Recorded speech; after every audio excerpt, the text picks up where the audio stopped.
My family's surprise. The text came at 7:42 p.m. Make sure he doesn't find out. Tomorrow is perfect.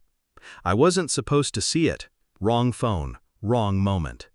But her fingers slipped, and my eyes, trained by years of quiet suspicion, caught the glow of her screen before she tilted it away. I said nothing. She thought I hadn't noticed, but the silence between us shifted. The air turned metallic.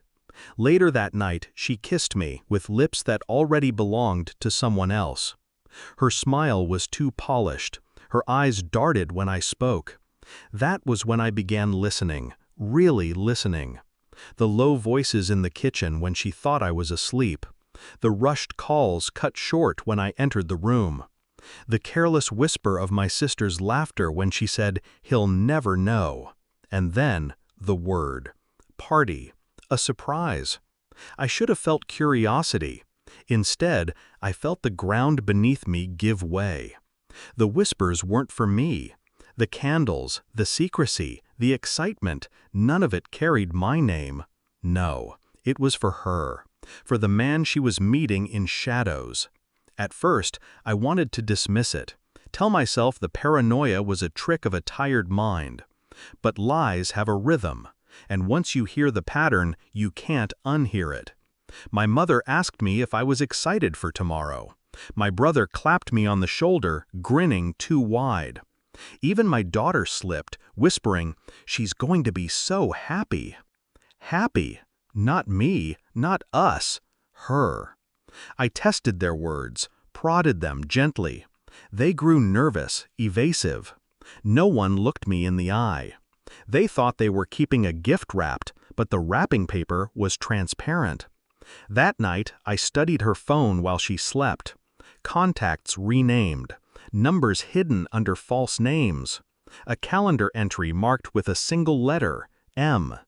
I didn't need to know everything, just enough. And what I knew was enough to poison every moment between us. I lay awake, watching her breathe, counting each rise and fall of her chest, wondering how many times she had done the same beside him. The next day, I moved like a ghost, silent, detached, watching. She left her phone unattended once. It was enough. One message thread, enough to unravel the facade. "He'll be there at 8. Don't be late.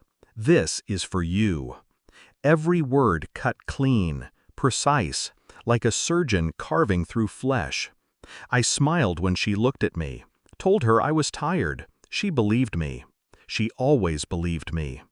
I drove past the hall where the party was being prepared. Balloons, lights, a cake large enough to feed 50 people. My family's cars lined up outside, laughter spilling into the evening air. But the banners, the colors, the words scrawled across the cake? "Happy Birthday, M." Not me.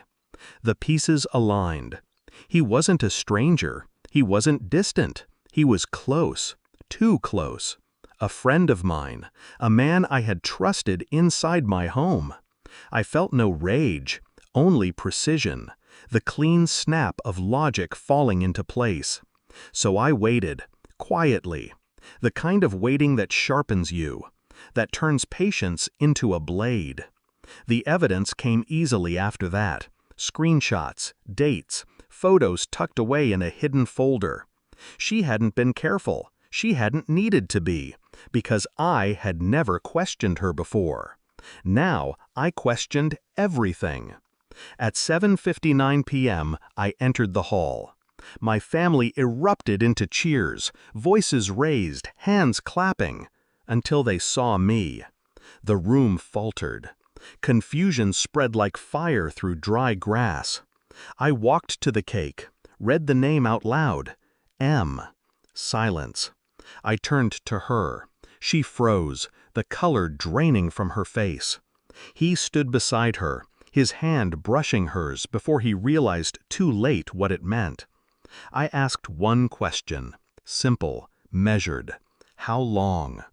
Her lips trembled. She tried to speak, but the words strangled themselves before reaching the air. She broke. I did not.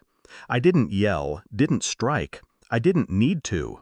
I placed the evidence on the table. Printed messages, photographs, times, places. Proof lined up like bullets waiting in a chamber. My family stared, horrified. Betrayal didn't just cut me, it cut them too. Every secret, every lie had used them as accomplices. She whispered my name. Once, twice. As if saying it could summon the man she remembered, the man she thought she still controlled. But I wasn't him anymore. I looked at her, then at him. And I laughed. Quiet, bitter, final. This was never my party. But it is my ending. I turned to my family. Celebrate if you want. You are never celebrating me anyway.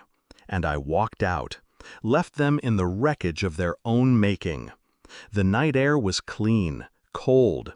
It felt like breathing for the first time after years of suffocation.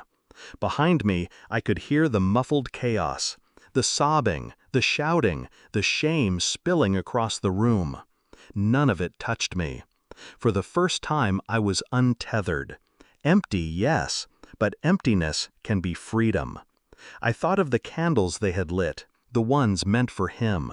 I imagined them burning out slowly, one by one, until nothing but smoke remained. That was her gift, not mine. I had no use for candles.